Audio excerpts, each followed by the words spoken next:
Nuovi dati perché lo teniamo aggiornato sempre, siccome sono dati importanti, apprezzati sia dalla politica ma soprattutto dai cittadini e dalle categorie economiche, abbiamo ritenuto di rendere questo prodotto utile alle province, utile ai territori, cioè personalizzarlo per dati territoriali, per renderlo in qualche modo fruibile a tutti, ma soprattutto, essendo un Veneto vario, diverso, credo che sia interessante declinare questi dati territorio per territorio, perché Belluno non è uguale a Padova e le ricette per Belluno o per Rovigo non sono quelle di Padova e viceversa.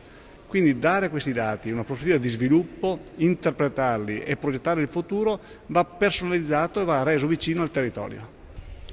Noi continuiamo come Veneto e come Padova comunque a tenere bene sulla dinamica europea.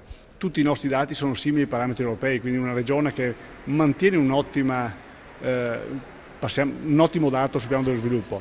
Ma noi non siamo soddisfatti. Vogliamo interpretare questi dati in un momento di crisi per pensare al Veneto del futuro. Un Veneto in cui i nostri figli abbiano le stesse opportunità che abbiamo avuto noi. Questa è la sfida.